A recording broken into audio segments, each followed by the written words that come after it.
শুভ সকাল বন্ধুরা। আমরা যদি ৬টি বাক্য মেনে চলি তাহলে জীবনে সুখী হতে পারব।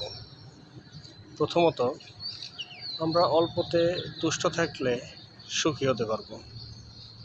২, সৎ লোকের সাথে সবসময় চলাফেরা করতে হবে, সৎসঙ্গ নিতে হবে।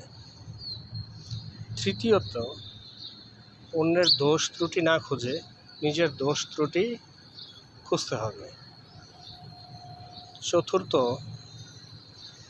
আপনার নিন্দা বা আপনার দুর্নাম সামনাসামনি দুইটাকে সমান ভাগে নিতে হবে। পঞ্চমত,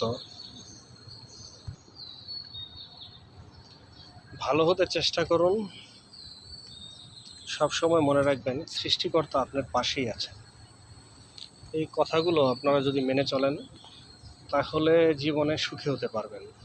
আসলে সবচাইতে বেশি নিজের সুখটাই প্রয়োজন আগে। ভালো থাকবেন সবাই।